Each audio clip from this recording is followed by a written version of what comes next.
And our shout out tonight for the federal courts reporter at the Detroit News, who for the last 2 years has been breaking some very big stories about one of this country's most significant labor unions, the United Auto Workers, the UAW. Detroit is a union town, and the annual Labor Day parade is a big event.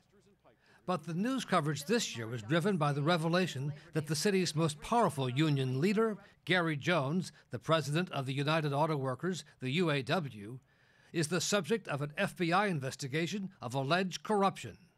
A story broken by Robert Snell of the Detroit News. There were protesters, union workers protesting, decrying the reports of corruption that have come out of federal court. Gary Jones marched for part of the parade, declined comment to reporters on the scene, and left before the parade was finished. Snell, who covers the federal courts for the Detroit News, first started working on the UAW corruption story some 2 years ago. Yeah, there's a lot of outrage in some circles. The workers fear that this is confirmation of what they've suspected, that some UAW leaders might just be out for themselves and not for the average blue-collar worker. So far, 9 people have been convicted, the latest this week in federal court in Detroit. The union has sought to portray the convictions as not that significant. I mean, I think we're fairly well-sourced with, people close to the investigation, and there hasn't been a challenging of any of the facts.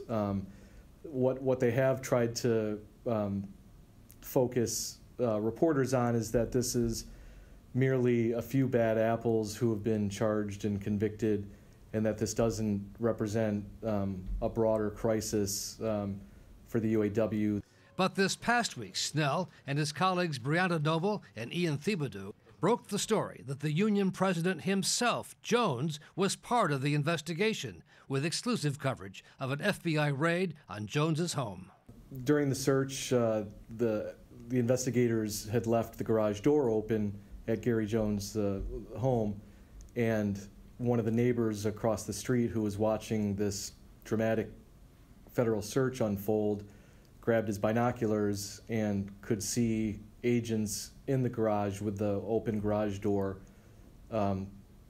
counting what this neighbor described as wads of cash, really sort of a dramatic description of what was unfolding on the scene. Today, federal agents descended on the homes of some top officials with one of the nation's largest unions. The raid on the home of the UAW president was picked up by news organizations across the country, who had pretty much ignored the story until now.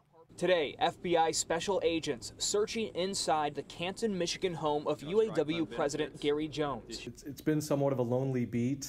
Once we broke the news that the FBI and IRS and Labor Department were investigating and searching multiple locations around the country, the coverage mushroomed. You started to see the financial wires and pretty much every major newspaper, Wall Street Journal, start to weigh in and cover the developments from last week. The allegations are reminiscent of the blatant corruption at the Teamsters Union, something I covered in my early days as an NBC News correspondent. Rabbi Rudolph Rosenthal characterized Burns. Except now, there are a lot fewer reporters assigned to cover such stories.